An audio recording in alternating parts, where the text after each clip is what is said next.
Gracias por continuar junto a nosotros en la primera emisión de Informa TVX. Nos encontramos en el segmento de entrevista miércoles 15 de marzo del año 2017 y como lo he anticipado ya está conmigo Ramón Pérez, subdirector general de Impuestos Internos del Ministerio de Hacienda y vamos a hablar un poco de los procesos de declaración de impuestos sobre la renta. Bienvenido, es un gusto, subdirector.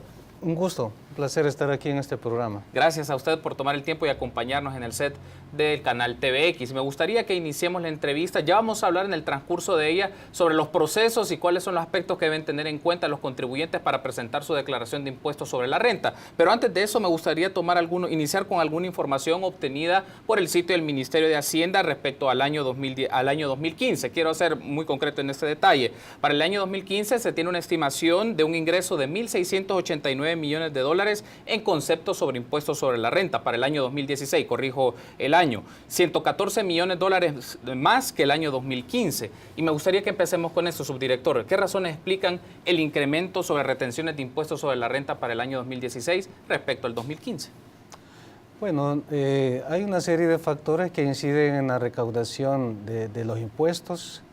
En el caso de renta, pues nosotros permanentemente como Dirección General de Impuestos Internos y Administración Tributaria estamos realizando vigilancia del cumplimiento de las obligaciones tributarias, realizamos planes de fiscalización para todos los obligados a presentar su declaración y pagar su impuesto. Creemos nosotros de que a partir de las dos planes de fiscalización que realizamos, pues eso genera también un comportamiento adecuado para los contribuyentes de presentar y cumplir con su obligación.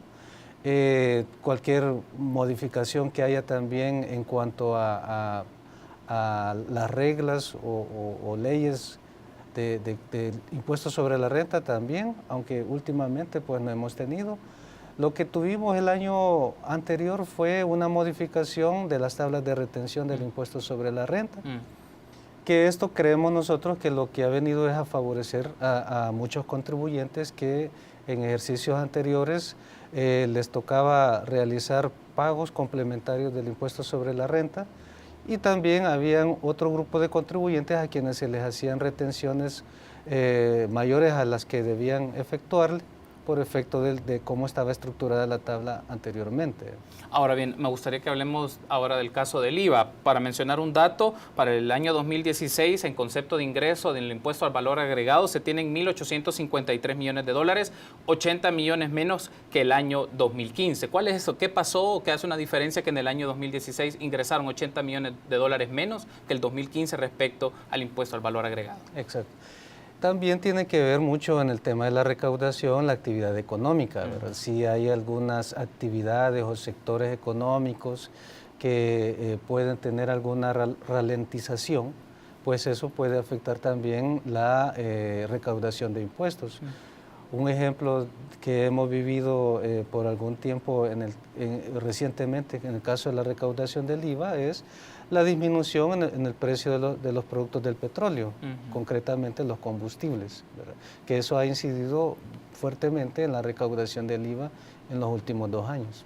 Ahora, con datos más recientes que ha publicado el Ministerio de Hacienda, que son datos hasta el 28 de febrero de 2017, se registra un ingreso de 322 millones de dólares respecto a IVA y 266 millones de dólares respecto al impuesto sobre la renta. Coméntenos un poco de esta estimación y lo que se ha podido obtener hasta febrero de este año. Bueno, año tras año tenemos que estar haciendo las estimaciones. Hay un equipo especial dentro de la Dirección de Impuestos Internos que se encarga de hacer estos cálculos y porque tienen que ser incluidos dentro del presupuesto de ingresos. Y es así como vamos año tras año buscando cumplir con estas metas de recaudación. Nosotros estimamos que en este año vamos a cumplir igual que el año anterior nuestras metas de recaudación. Actualmente no tengo el dato de cómo vamos en cuanto a recaudación al mes de febrero, pero sí entendemos nosotros de que vamos en con un comportamiento razonable. Siempre una de las preguntas sobre este tema, subdirector, es cómo desarrolla el Ministerio de Hacienda sus estimaciones de recaudación, porque a veces se estima o se plantea de que las estimaciones pueden ser mayores o que se pueden inflar y el ingreso que se puede obtener es real, puede ser diferente al dato estimado. Entonces, ¿cómo gestiona el Ministerio de Hacienda este tipo de cosas? Bueno, las estimaciones se hacen con base a comportamientos sectoriales, es decir, de que se analizan las diferentes actividades económicas y con base al comportamiento que están teniendo en los últimos años, pues se hace la proyección. Probablemente hay puntos de inflexión, y seguramente los hay, que vienen a incidir en esos cambios que ya en la ejecución anual podemos observar. Digamos, Y que vienen a incidir en la recaudación de los diferentes impuestos. Ok, retomando entonces ideas, puede existir un escenario que estas estimaciones, la variación de ellas pueden generarse por situaciones externas o condiciones económicas. Claro, al final son estimaciones, pero el tema es la precisión con que estas estimaciones pueden ajustar o le pueden dar datos al Ministerio de Hacienda para tener la información suficiente sobre cuánto va a recaudar y cuánto va a tener respecto a estos impuestos, porque claro, en el caso de la carga tributaria del IVA y del impuesto sobre la renta son muy fuertes para los ingresos del Estado. Sí, efectivamente. También se hacen las estimaciones con base a las reformas legales que se han llevado a cabo y eventualmente a lo largo del año o durante el año se dan algunas medidas, como por ejemplo la Sala de lo Constitucional de la Corte Suprema ha declarado en algún momento inconstitucionalidades y eso pues indudablemente también afecta a la recaudación de impuestos. Ahora hablemos un poco sobre la estructura tributaria en nuestro país, sobre el impuesto sobre la renta. ¿Cuál es el perfil de los contribuyentes del impuesto sobre la renta? Es decir, ¿quiénes son los que contribuyen más sobre este tipo de impuestos? ¿Lo hacen grandes contribuyentes, medianos? ¿Quiénes son? Bueno, con relación a eso es importante tener en cuenta que la tributación es un reflejo de cómo está la estructura económica de un país, la estructura productiva. Por supuesto, si tenemos una cantidad de empresas que pueden abarcar la mayor participación en los mercados, pues esas son las empresas que van a aportar más a la recaudación tributaria. Pero eso no quiere decir necesariamente de que son las más cumplidoras, sino que son las que aportan más a la recaudación con base a las dimensiones, a las grandes dimensiones que también ellos tienen en sus operaciones. Y probablemente haya un pequeño contribuyente que relativamente puede aportar incluso más que un gran contribuyente. Cuando se refiere a que puede contribuir más, ¿es por los montos totales de este sector o porque es más disciplinado en el pago de sus impuestos? ¿A qué se refiere con ese punto? Eso es en relación al ingreso. Al ingreso que cada quien tiene, ¿verdad? Por ejemplo, nosotros como asalariados podemos llegar a aportar a un 12, un 14% o más de las remuneraciones que recibimos anualmente. Una gran empresa puede llegar a aportar el 2%, a tributar el 2% o menos incluso, porque hemos visto, de todos los ingresos que percibe durante un ejercicio. Ese punto es interesante por el tema de, bueno, uno podría esperar que la estructura, la matriz que tenemos tributaria pueda ser más progresiva en la medida de que el que gana más, el que genera más ingresos, en este caso corporaciones, empresas, pueda ser el que contribuye mucho más para esto. ¿Y cómo desde el Ministerio de Hacienda ustedes hacen esta evaluación de los grandes contribuyentes, empresas, en este caso personas jurídicas que cumplen el pago de sus impuestos? Bueno, nosotros programamos todos los años planes de fiscalización y vamos a examinar cómo los contribuyentes hacen primero declaran sus ingresos y segundo, cómo estos contribuyentes hacen sus deducciones, si todas sus deducciones están apegadas a lo que la ley les permite hacer. Aquí hay que aclarar, ¿verdad?, que hay empresas que pues relativamente podemos ver una tributación, como comentaba, de un 2, 1%, pero también hay que ver cuáles son las deducciones que le permite la ley poderse hacer, ¿verdad? Entonces, en esa medida es que podemos ver esas diferencias, pero al final nosotros lo que vemos es si todo lo que él ha declarado ha sido conforme a lo que la ley le permite. ¿Cuál es el proceso de fiscalización que hace el Ministerio de Hacienda respecto a los grandes contribuyentes? Solo para ser un poquito más preciso, subdirectores, ¿cómo trabaja el Ministerio de Hacienda a través de sus inspectores o de personal delegado que va a las empresas? ¿Qué información les pide? ¿Y cuáles son algunos de los problemas más frecuentes que ustedes encuentran? Si, por ejemplo, hay doble tributación, no hay doble tributación, me refiero, tienen doble contabilidad, es lo que quería decir, otro tipo de prácticas que realizan las empresas para evadir su pago de impuestos, o a veces también en el mismo tema de las deducciones que usted mencionaba. Sí. Bueno, aquí lo que vemos nosotros en el caso de las grandes empresas es que ellos tratan de aprovechar todos los beneficios que la ley les permite a ellos, ¿verdad? Entonces, muchas veces los criterios que ellos puedan utilizar pueden no ser los criterios que la ley claramente establece o los criterios que maneja la administración tributaria. Es así como hacemos determinaciones, ¿verdad?, en cuanto a que las deducciones que ellos se han efectuado a lo mejor pueden no estar apegadas a lo que la norma tributaria les permite, ¿verdad? Esto da lugar a que cuando se hacen determinaciones de impuestos, pues ellos puedan acudir a las instancias revisoras, tribunales administrativos y jurisdiccionales, para interponer sus recursos y hacer la revisión de lo que la Dirección de Impuestos Internos ha determinado. Ahora me gustaría que hablemos un poco del tema del marco más geográfico, las zonas geográficas. ¿Cuáles las zonas más geográficas en el país que contribuyen al pago de impuestos? Bueno, aquí básicamente la actividad económica está centralizada en San Salvador y La Libertad.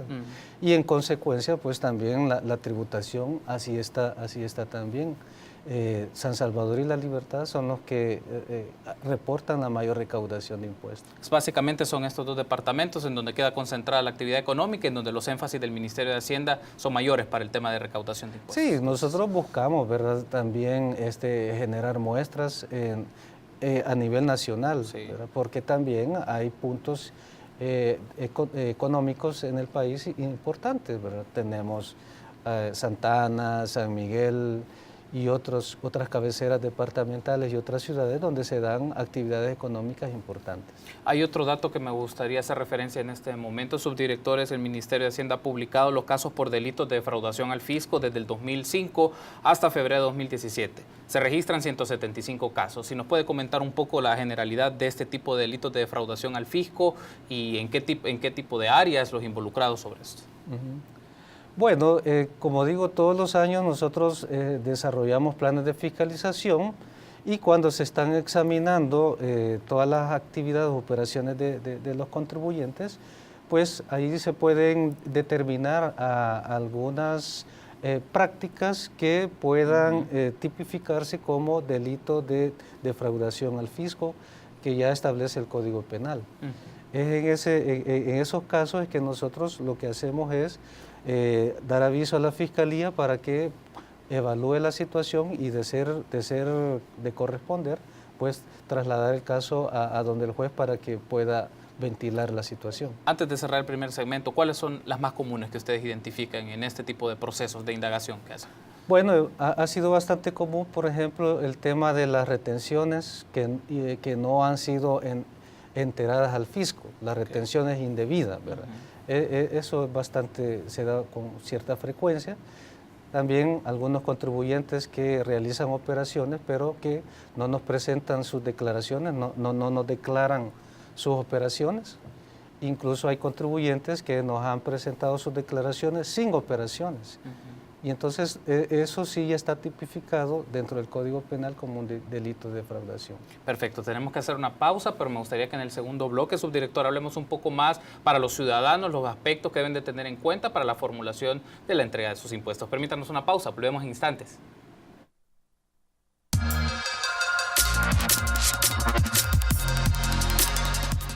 Gracias por continuar junto a nosotros en el segmento de entrevista de la primera emisión de Informa TVX, miércoles 15 de marzo. Me acompaña Ramón Pérez, subdirector general de Impuestos Internos del Ministerio de Hacienda, y estamos hablando del proceso de declaración de impuestos sobre la renta. Hay un aspecto antes de entrar en detalle sobre el tema del proceso de declaración y el pago de los impuestos sobre la renta que estábamos mencionando en el bloque anterior, y es sobre el tema de los delitos por defraudación al fisco. Ya nos comentaba de los casos de delitos de defraudación y cuáles son los más comunes, subdirector, pero hay otro en particular que hablábamos antes de entrar al aire, que es al delito de falsedad. ¿En qué consiste este tema del delito de falsedad? Bueno, este delito consiste en que el contribuyente es engañado, digamos, por terceras personas que se encargan de ir a tramitar la presentación de las declaraciones y el pago de impuestos y presentan una declaración con sello falso. Entonces, cuando la administración le reclama, se comunica con el contribuyente para exigirle la presentación de sus declaraciones y el pago de sus impuestos, el contribuyente aduce que ya lo hizo, ¿verdad? Pero nosotros le demostramos de que no ha sido así. Entonces, hay personas irresponsables que engañan a los contribuyentes en ese sentido. En este caso, entonces, son contadores, personas que en el ejercicio libre de la profesión utilizan sellos falsos y a las personas le dicen que han hecho la declaración del proceso del pago de sus impuestos, pero en la práctica no lo hacen. Básicamente ahí es en estos casos, ¿o hay una trama de otros agentes involucrados sobre este tema de la falsedad? Sí, yo diría, yo no diría específicamente los contadores, ¿verdad? Porque los contribuyentes lo que hacen es que buscan los servicios de algunas personas que no necesariamente son contadores para que le realicen estos trámites. A veces sucede que han sido también empleados de los mismos contribuyentes, quienes en algún momento los engañan y cuando se viene a determinar este engaño, posiblemente ya las personas ni siquiera están trabajando con el contribuyente. ¿Cómo un contribuyente puede cerciorarse de este tipo, de que efectivamente se haga el pago de sus impuestos y que se evite caer en este delito de falsedad? Bueno, una manera de hacerlo es solicitando su solvencia con alguna frecuencia, al menos una vez al año lo pueden hacer, porque cuando él solicita la solvencia le indica de que todas sus declaraciones han sido presentadas. Al menos esa situación es importante. Y otro es también presentando sus declaraciones a través de Internet. Nosotros nos hemos esforzado mucho por hacer ese trámite de presentación por Internet de manera sencilla y rápida, ágil. Y él puede a través de Internet también hacer las consultas de todas sus declaraciones presentadas y tenemos una consulta para mostrarle toda esa información. Antes de cerrar este tema sobre los delitos de defraudación al fisco, solo quiero señalar este dato, es la expectativa que puede tener el Ministerio de Hacienda para los montos que no están judicializados, más de 54 millones de dólares sobre el tema de los delitos de defraudación al fisco. La expectativa que puede tener el Ministerio de Hacienda para que estos ingresos lleguen a las arcas del Estado y que esto se pueda retribuir en acciones, en programas públicos y en las actividades mismas operativas del Estado. Claro, claro. Bueno, este es un proceso que lleva su tiempo, ¿verdad? Porque este es un trabajo que tiene que desarrollar la Fiscalía ante los juzgados y obviamente los contribuyentes se defienden y tiene que ser el juez el que determina si ha habido o no una defraudación. Pero hay casos en los cuales la ley o el Código Penal permite una excusa absolutoria, es decir, de que el contribuyente al pagar sus impuestos, las multas y los intereses, ya él puede quedar absuelto por el juez, naturalmente, ¿verdad? Entonces, paulatinamente, muchos casos se van resolviendo y los contribuyentes van haciendo sus pagos al fisco. No es un asunto tan automático por lo que usted me explica, sino que se puede dilatar en la medida de cómo se va llevando en la instancia judicial y también la persona cómo va haciendo efectivo, o la empresa en este caso, el pago de sus impuestos. No, digamos, no va a ser que esta cantidad de 54 millones de dólares en cuestión de 1 año, 2 años se van a desembolsar, sino que entiendo que va a ser gradual en la medida de cómo se van cumpliendo el desarrollo del caso. Sí, hay casos que se están ventilando actualmente, pero fueron presentados hace 3, 4 años. Entonces lleva su tiempo para que esta causa pues pueda rendir sus frutos. Hay un aspecto que me gustaría que hablemos, subdirector, y particularmente es este. Estamos en una etapa en la cual las personas van a empezar a hacer su proceso de declaración de impuestos sobre la renta y qué información deben de tener las personas presentes como contribuyentes. ¿Qué información debe tener al momento de hacer su declaración de impuestos sobre la renta? Bueno, en el caso de las personas asalariadas es importante que tengan a mano su constancia de retención, porque la constancia de retención le muestra la información referente a todas las remuneraciones que él ha recibido de su empleador y también de todas las deducciones que él ha sido sujeto. Entonces, eso es importante. Ahora bien, también nosotros en su declaración en línea le tenemos esa información. Su constancia de retención le sirve para confirmar que lo que el agente de retención o el empleador le ha informado al contribuyente esté conforme a lo que nos ha informado nosotros como administración tributaria. Una de las preocupaciones es justamente esto, el caso de los empleadores, si efectivamente hacen la retención de los impuestos sobre la renta, porque también hay indagaciones, investigaciones en donde hay casos de empresas que no lo hacen, y esto tiene afectación directa al contribuyente. Entonces también cómo puede tener seguridad y cómo puede, por ejemplo, un empleado, un trabajador, una trabajadora ir, en este caso con el empleador y pedirle los datos concretos sobre esto y que esté con claridad para que la persona tenga la certeza que el pago que va a hacer o la declaración que haga de los impuestos es correcta. Sí. Bueno, los agentes de retención están obligados a entregarle una constancia de retención a cada uno de los sujetos que han efectuado retenciones a ellos.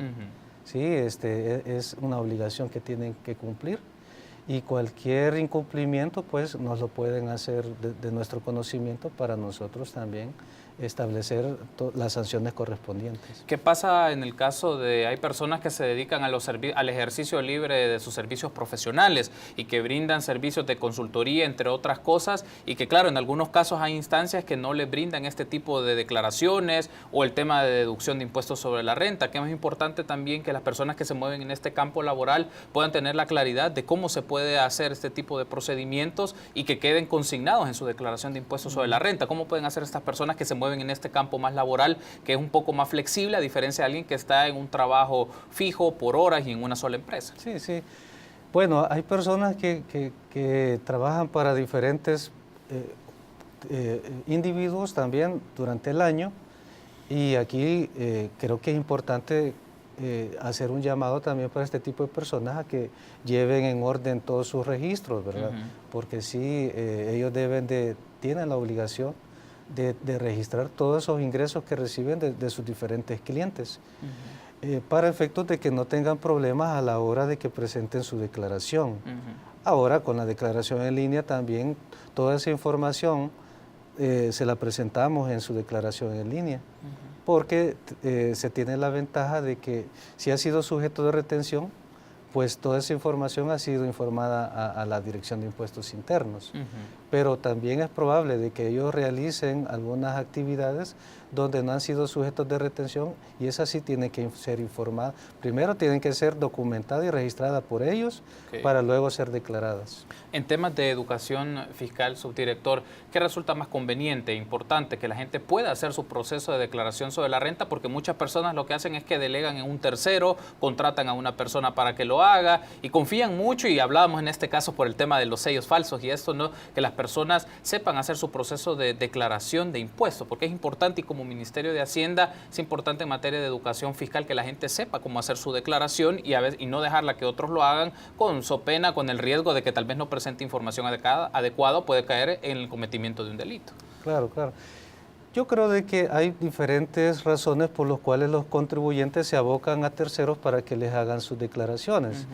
Puede ser por falta de tiempo, porque piensan que es un proceso complicado que solo lo pueden hacer especialistas, porque no tienen la herramienta a la mano para poder presentar su declaración. Hay una serie de razones.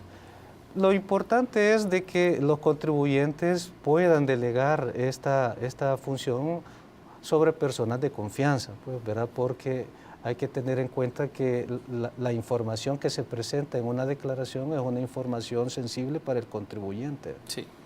Entonces no puede un contribuyente confiar toda esa información a cualquier persona, tiene que ser de su confianza. Porque hay personas que en la premura y por el tema de la dilatación de los tiempos y que está por cerrarse el plazo, pueden cambiar cada año con diferentes personas y ahí está expuesto a que todo su historial, en este caso tributario, se conozca de ingresos y de egresos, porque es importante, y hacía esta mención, que las mismas personas como ciudadanos y contribuyentes podamos hacerlo por nosotros mismos, porque así llevamos también cuentas claras de nuestros ingresos y nuestros gastos. Entonces creo que es importante esta recomendación de que las personas lo puedan hacer y evitar en este caso en terceros o caer en terceros de manera diferenciada cada año, es decir, un agente que le ayude a hacer estos trámites por cada año. Sí, exacto. Incluso nosotros brindamos el servicio en nuestras oficinas para aquellas personas que no tienen acceso a Internet y que necesitan pues que alguien les apoye para poder hacer su declaración. Pueden abocarse a nuestras oficinas, que nosotros, nuestro personal puede acceder a la declaración en línea y ahí poderle completar su proceso de presentación de sus declaraciones. Como he manifestado también, la Dirección de Impuestos Internos se ha esforzado porque este tipo de herramientas sean fáciles de utilizar para cualquier persona. También hemos creado nuestros ciberes tributarios, que es un lugar con computadoras donde puede llegar el contribuyente y de una manera asistida por un empleado nuestro, pues puede hacer por él mismo su declaración. Perfecto. Ahora bien, me gustaría solo retomar unos par de aspectos más para finalizar la entrevista, subdirector. En este caso, para los ciudadanos, la fecha que deben de tener presente para el cierre de la entrega de las declaraciones de impuestos sobre la renta, ¿cuándo es? Y las recomendaciones para evitar que no, como suele ocurrir, que todas las personas lo quieren hacer el último día. Bueno, el último día para presentar su declaración de renta es el 2 de mayo. Nosotros, como parte de nuestra campaña, tenemos el eslogan que dice no dejar el último día para presentar su declaración.